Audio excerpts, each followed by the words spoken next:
Our next point is in third chapter, channel of distribution is modern trade in retailing. Modern trade म्हणजे काय, रिटेलिंगमध्ये नवीन काय concept आलेली आहे त्याच्यात ह्या पॉईंटमध्ये आपल्याला दिलेली आहे. त्याच्यामध्ये फर्स्ट पॉईंट काय, self service is being stress because it is a quicker beneficial to customer and save time and cost or customer. Self service is not possible in retail pharmacy. म्हणजे रिटेल फार्मसीमध्ये स्वतः जे customer स्वतः येऊन जे tablet घेऊ शकत नाही त्याच्यामध्ये प्रॉब्लेम होऊ शकतो, बरोबर आहे की नाही. त्याचं किराणा स्टोअरमध्ये सेल्फ सर्व्हिस आहे पण त्याच्यामध्ये आपल्याला करता येणार नाही. ही कन्सेप्ट म्हणजे आणू शकतो पण ती पॉसिबल नाही आहे. सेकंड काय, goods or pre pack by manufacture in order to avoid the cheating of customer regarding their weight and quality. म्हणजे मॅन्युफॅक्चर हा प्री पॅक करून देऊ शकतो गुड्स, त्याच्यामध्ये चीट होऊ नये म्हणून. For example tablet and capsule available market in aluminium foil. म्हणजे पहिलेच मॅन्युफॅक्चर हा पॅक करून देतो, म्हणजे होलसेलर त्यांना डिस्ट्रीब्युटरला त्याची पॅक करायची गरज नाही, त्याच्यामुळे त्याची चिटिंग होणार नाही. नेक्स्ट काय, third point is new shopping complexes are coming up in newly develop residential colonies. New shopping complexes येत आहे म्हणजे त्याचं retail pharmacy, for example Apollo pharmacy वगैरे हे जे डेव्हलप झालेले ते डेव्हलप होत आहे न्यू याच्यामध्ये. म्हणजे पहिलं म्हणजे काय, मॉडर्न ट्रेडमध्ये सेल्फ सर्व्हिस आहे आपल्याला पॉसिबल नाही. दुसरं म्हणजे प्रीपॅक सर्व्हिस, मॅन्युफॅक्चरने केलेले गुड्स प्रीपॅक करू शकतात, ते एक पॉसिबल आहे. फक्त थर्ड हे, आणि थर्ड म्हणजे न्यू कॉम्प्लेक्स तयार होत आहे. म्हणजे मॉडर्न ट्रेड येतं आहे कशामध्ये, रिटेलिंग फार्मसी, रिटेल फार्मसीमध्ये, बरोबर. ह्या एवढंच 3 पॉईंट आहे. तुम्ही याच्यामध्ये ॲड बी करू शकता. तुम्हाला काय जे काय ॲड करूशी वाटतं आहे मॉडर्न ट्रेडमध्ये, रिटेलिंगमध्ये, ते तुम्ही पण ॲड करू शकता. काय आलेले असेल तर काही तुमच्या याच्यात दिसण्यामध्ये. नेक्स्ट काय, retail departmental store. It is काय, it is a large scale retail organisation comprising a number of departments each dealing in separate line of products and work under one roof and one management. Different line of product असतात, म्हणजे याचे cosmetics, याचे drugs, याचे capsules, याचे paediatric असे, पण ते एका मॅनेजमेंटच्या आणि एका रूपच्या खाली काम करतात. ते चेन असते एक, बरोबर. Is a large scale retail organisation comprising number of department. म्हणजे नंबर ऑफ डिपार्टमेंट्स असतात पण ते एका मॅनेजमेंटच्या आणि एका रूपच्या खाली असतात. त्याचे ॲडव्हान्टेजेस काय असतात, जे स्टोअरचे, कोणते रिटेल डिपार्टमेंटल स्टोअरचेच. It provide a great convenience in shopping because customer can get all their requirement from one place. म्हणजे एका ठिकाणावरून कस्टमरला सगळं काही भेटू शकतं, त्याला दुसरीकडे जायची गरज नाही आहे, बरोबर, रिटेल डिपार्टमेंट स्टोअरमध्ये. सेकंड काय, it keeps a large variety of goods. म्हणजे पूर्णपणे सगळ्या प्रकारचे गुड्स त्याच्यात अवेलेबल आहेत, त्याच्यामध्ये चांगली व्हरायटी भेटेल तुम्हाला. This offering a good choice of to customer and when they buy the required goods, बरोबर. The departmental store are located mainly in central point of the city. म्हणजे central point, for example Nashik, पुण्याच्या central पॉईंटमध्ये तो establish केलं जातं. काय, retail departmental store, बरोबर. का कस्टमरच्या कन्व्हिनियन्ससाठी. डिसएडव्हान्टेज काय, the initial cost of running a department store is relatively very आहे. कारण आपल्याला जास्त हाय व्हरायटीने गुड ठेवायचे आणि हाय स्केलवर करायचं असेल तर त्याला तुम्हाला कॉस्ट ही जास्त लागणारच आहे. सेकंड पॉईंट काय, it is generally located in the central point. Central प्लेसला लोकेटेड म्हणून जे लांबून जे कस्टमर त्यांना थोडा प्रॉब्लेम येऊ शकतो विजिटसाठी. And the sales are control by the employee, so the owner of the department store can not be establish contact with his customer. म्हणजे तिथं मॅनेजर्स ठेवलेले असतं, बरोबर, रिटेल डिपार्टमेंटल स्टोअरला. तिथं काय स्वतः जो ओनर असतो तो तिथं प्रत्येक ठिकाणी अवेलेबल नसतो. त्याच्यामुळे जो ओनरचा आणि जो कस्टमरचा आहे जो कॉन्टॅक्ट होत नाही, सगळ्या कॉन्टॅक्ट कुठून चालतो, मॅनेजर्स बरोबर, मिडल मॅन असतो त्याच्यामध्ये, बरोबर. हा त्याचा डिसएडव्हान्टेज आहे. ॲडव्हान्टेजेस काय आहे, त्याच्यामध्ये कन्व्हिनियन्स आहे, कस्टमरला सगळी व्हरायटी आहे, मेनली लोकेटेड सेंट्रल पॉईंट आहे, बरोबर. आणि थोडेफार स्कीम भेटेल आणि डिस्काउंट पण राहील याच्यामध्ये, कारण हाय स्केल असल्यामुळे, बरोबर. ही झालं retail department store. Next point काय, मल्टिपल शॉप. म्हणजे काय, मल्टिपल शॉप और change for the group of shop in the same branch of retail trade. म्हणजे फॉर एक्झाम्पल अपोलो फार्मसी किंवा पतंजली एकाचीच फक्त ब्रांचेस उघडलेली, बरोबर. तिथे फक्त आणि तिथे डिपार्टमेंट चेंजेस होते आणि मॅनेजमेंट एक होती. इथं काय, शॉप बी एकच, मॅनेजमेंट पण एकच आहे, बरोबर.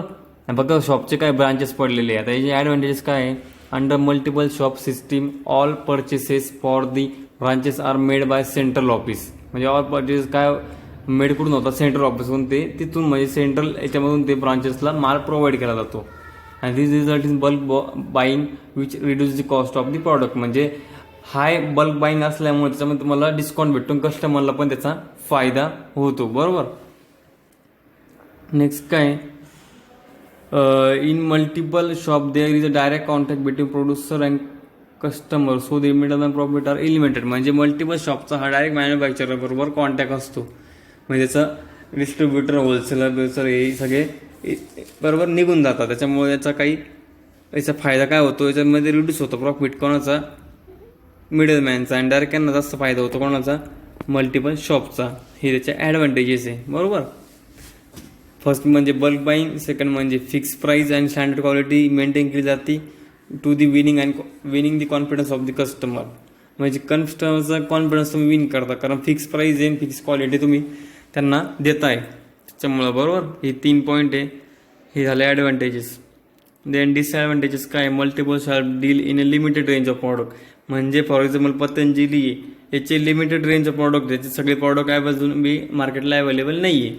त्याच्यामुळे कस्टमरला do not have a wide चॉईसमध्ये त्याच्यामध्ये ज्या कंपनीचे किंवा त्या ब्रँडचे जेवढे प्रॉडक्ट आले असेल तेवढेच त्यांना ठेवतात, ते बाकीच्या कंपन्यांचे प्रॉडक्ट ठेवत नाही. म्हणून तो एक डिसॲडव्हान्टेज त्यांचा आहे. सेकंड काय, the staff at multiple shops had little freedom to make its own decision. म्हणजे जो स्टाफ असतो ते मल्टिपल शॉपचा त्याला डिसिजन घ्यायला जास्त राईट्स, थोडेफार डिसिजन घेऊ शकतो बरोबर. त्याच्यामुळे घेतल्यामुळे ते थोडेफार डिसिजन बी त्याच्याकडं काय ॲडव्हान्टेज इफेक्ट होतो सेल्सवर बरोबर. तो कारण ओनर काही तो तिथं सगळं डीपमध्ये तो बघत नाही. And there is no provision for any facilities to is customer. Facility provide केलेली नाही, फक्त काय दिलेली डिस्काउंट देतील, बाकीचे काही फॅसिलिटी त्यांनी प्रोव्हाइड केलेली नाही.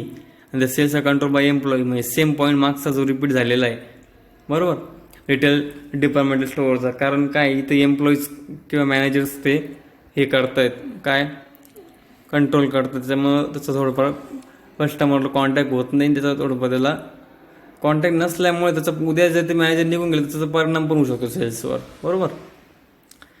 आता थर्ड काय, मेल ऑर्डर बिझनेस. पहिल्या कोणता पाहिला, retail departmental store. Second multiple shop बघितला. आता मेल ऑर्डर बिझनेस म्हणजे मेलवरून तुम्हाला ते माल तुम्ही मागवू शकता. Mail order business is type of retail trade in which all business activities take place through the mail. म्हणजे मेलनी ऑनलाईन किंवा पोस्टाने तुम्ही मागवू शकतात. याच्यामध्ये काय टाईप्स दिलेले मेल ऑर्डर बिझनेसचे, manufacture mail order house, departmental mail order house, middleman mail order business, mail order business बरोबर. आता मॅन्युफॅक्चर मेल ऑर्डर हाऊस काय, there are establish by the manufacture for selling the goods manufacture bye them directly to consumer through meeting middleman. म्हणजे मॅन्युफॅक्चरमधलं तुम्ही direct mail करून तुमचा माल मागू शकता, कोण कस्टमर. त्याच्यामुळे तुम्हाला मिडलमॅन हे एलिमिनेट होतात आणि त्यांचा प्रॉफिट कमी होतो, तुम्हाला जास्त डिस्काउंट डायरेक्ट मॅन्युफॅक्चर थ्रू भेटतो. हा पहिला आहे mail order business, manufacture mail order house. Second काय, departmental mail order business. Departmental mail order बिझनेसमध्ये काय, there is only department of a department store executing the order receive from outside. म्हणजे mail department retail department store आहे, ते पण मेलच्या through तुमच्या order हे ॲक्सेप्ट करू शकतात, ते फक्त त्यांच्या थ्रू. आणि याच्यामध्ये काही तुमचं मिडलमॅन हे कट होत नाही. याच्यामध्ये आता डिपार्टमेंट आलं बरोबर की मॅन्युफॅक्चर डिपार्टमेंट स्टोअर आणि डायरेक्ट तुम्ही म्हणजे कस्टमर, त्याच्यामध्ये थोडं एक मिडलमॅन आलेला आहे.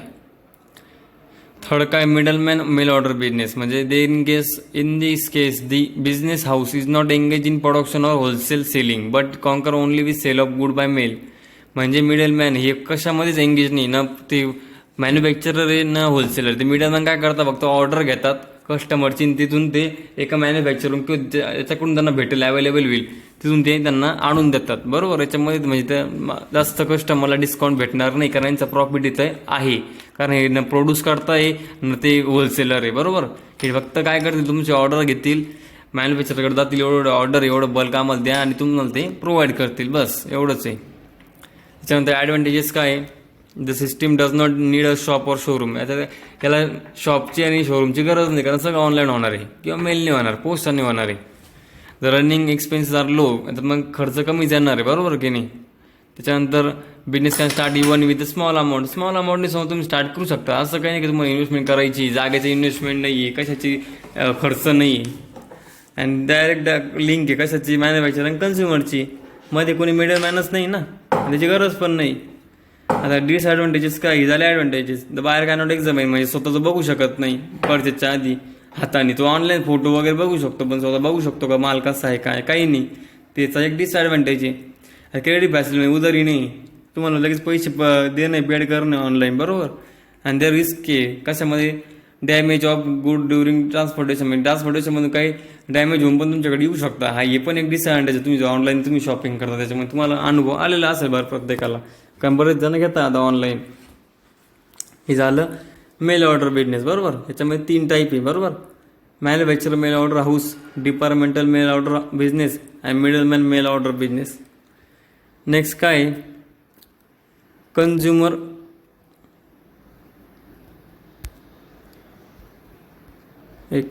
Consumer cooperative store. बरोबर, आता कन्झ्युमर कोऑपरेटिव्ह स्टोअरमध्ये काय, in this system the customer themselves from a society can run a retail business. म्हणजे एखादी सोसायटी असते जी आपल्या शहरामध्ये, शहरी भागामध्ये असते, त्याच्यामधलेच ते जे काही असतील कन्झ्युमर्स, म्हणजे ते काय एखादा कस्टमर तो स्वतः चालू करतो काय रिटेल बिझनेस. कशासाठी, मिडल माईल एलिमिनेट करण्यासाठी. तो काय करतो, डायरेक्ट मॅन्युफॅक्चरवरची कॉन्टॅक्ट करतो. त्याचे ॲडव्हान्टेजेस काय, the consumer get better quality at lower price as a middle man property limited. म्हणजे क्वालिटी बी भेटते, कमी पैशात पण भेटतो. सेकंड काय, the consumer have complete control over the society running the store. ते कन्झ्युमर्स असतात फक्त सोसायटीबद्दल केलेलं असतं त्यांनी, त्याचा कंट्रोल असतो. बरोबर, the over head expenses are reduce because the unnecessary expenditure on advertisement and decoration of store is not required. कारण त्यांच्या कस्टमर अवेलेबल आहे सोसायटीमध्ये, म्हणजे त्यांना ॲडव्हर्टाईज करायची गरज नाही. परत त्याचे एक्सपेंडिचर आणि एक्सपेन्सेस हा खर्च कमी झालेला आहे. हे झाले ॲडव्हान्टेजेस काय, कन्झ्युमर कोऑपरेटिव्ह स्टोअरचे. डिसएडव्हान्टेजेस काय, there is a lack of ability experience business. म्हणजे आता तिथल्या एखाद्या सोसायटीवाल्याने तिथल्या सोसायटीच्या सेक्रेटरीने चालू केला एखादा बिझनेस, तर त्याला त्याची ॲबिलिटी कमी, त्याची एक्सपिरियन्स कमी त्या बिझनेसमधला. बरोबर, तो डायरेक्ट नवीन असणार आहे, त्याच्यामुळे ते कमी. बरोबर, सेकंड डिसएडव्हान्टेजेस काय, they store are small scale cannot be run large scale. Small स्केलवर बरोबर की फक्त त्यांच्याकरता ते प्रॉफिट, त्यांच्याकरता ते सिस्टीम अवेलेबल करतो, त्यांना एवढा वेळ पण नसतो. बरोबर, लार्ज स्केल त्यांना थोडा स्वतःची पण काही नोकरी किंवा बिझनेस असू शकतात, त्याच्यामुळे हे त्यांनी साईड केलेलं असतं. आता नंतर काय, लास्ट हाय परचेस ट्रेडिंग हाऊस. आता हायर परचेस ट्रेडिंग हाऊस म्हणजे काय, तुम्ही एखादी वस्तू घेता, एखादी गाडी घेता, टी घेता, सगळं घेता, त्याच्यानं काय करता, फायनान्स करतात. काही जण त्यांच्याकडे एवढी कॅश अवेलेबल नसते जास्त अमाऊंटची, 20-30 हजार किंवा काय असेल 50, 60, 70 लाख रुपये. ते काय करतात, फायनान्स करतात, म्हणजे लोन करतात बँकेबरोबर किंवा फायनान्स करतात. बरोबर, बजाज फायनान्स फॉर एक्झाम्पल, त्याला काय म्हणतात, hire purchase trading house. In this form of business, the buyer get credit from the seller against the security of line of the good purchased by him. म्हणजे काय, त्याला तुम्ही एखादी फॉर एक्झाम्पल तुम्हाला loan घ्यायचं किंवा फायनान्स घ्यायचं, तुम्हाला त्याला काहीतरी ॲश्युरिटी द्यावं लागते. बरोबर, तुम्ही जॉबला असेल तर तुम्हाला तुमचं जॉबचं स्टेटमेंट किंवा बिझनेसचं तुमचं काय असेल तो विक्री झालेली त्याचं स्टेटमेंट द्यावं लागतं बँकेचं. ते तुम्ही देऊन त्याच्याकडून तुम्ही काय असेल तो लोन किंवा फायनान्स हे घेऊ शकतात. त्याचे ॲडव्हान्टेजेस काय, the system provide facility to purchase costly goods. त्याच्या म्हणजे कॉस्टली गुड तुम्ही फायनान्स करून घेऊ शकता. फॉर एक्झाम्पल रेफ्रिजरेटर आहे, TV आहे, कार आहे, मोटरसायकल आहे, स्कूटर आहे. बरोबर, दी सेकंड काय, the small scale and middle scale manufacturer can install the required machinery and tools without the paying total amount of for it. म्हणजे small स्केलचे जे मॅन्युफॅक्चरर आहे ते पण त्यांचा फायनान्स किंवा लोन करू शकतात. बरोबर, त्यांना पूर्ण अमाऊंट द्यायची गरज नाही, त्यांना 50% किंवा 60% त्यांच्याकडून बँकेकडून किंवा फायनान्सकडून त्यांना लोन भेटून जाईल. हे पण त्याचं काय ॲडव्हान्टेजेस आहे कशाचं, हायर परचेस ट्रेडिंग हाऊसेस. नंतर आता काय, हे झाले ॲडव्हान्टेजेस. त्याचे डिसएडव्हान्टेजेस काय, people may tempted by instalment plan to buy things which they cannot afford. म्हणजे त्यांचे जे आता तुम्ही फायनान्स केलं किंवा लोन केलं, जे काही हप्ते असतात किती पर्सेंटेज त्याचं व्याज द्यावं लागतं, ते काही काहींना परवडत नाही. बरोबर की नाही, 11%, 12%, काही 24%. त्याच्यामुळे ते पण त्यांना परवडत नाही. जसं काय, सेकंड काय, the trader dealing in higher budgets have arrange to large capital to finance their business. आणि ट्रेडरला थोडं फायनान्स करता थोडंफार सुरुवातीला जास्त अमाऊंट द्यावं लागते. बरोबर की 20-30 हजार, बघा एकदम 60,000ची वस्तू त्यांना 20-30 हजार रुपये अवेलेबल हे करून द्यावे लागतात. हे दिलेलं आहे त्यांनी हायर परचेस ट्रेडिंग हाऊस. एकदम इझी, फक्त लक्षात ठेवायचं फायनान्स लोनचा हा याच्यामध्ये पॉईंट आहे, बाकी काहीच टेन्शन घ्यायचं नाही. एवढं ह्या चॅप्टरमध्ये दिलेलं आहे चॅनल ऑफ डिस्ट्रीब्युशनमध्ये. चला, बाकी तुम्हाला काही अडचण असेल तर मला कॉन्टॅक्ट करा व्हॉट्सअपला किंवा मला फोन करा, काय असेल याच्यामध्ये प्रॉब्लेम. बरोबर, हायर परचेस ट्रेडिंग हाऊस आहे, त्याच्यानंतर consumer cooperative store, multiple shop, mail order business, departmental store, एवढे आपण पॉईंट आज बघितले. Okay, thank you.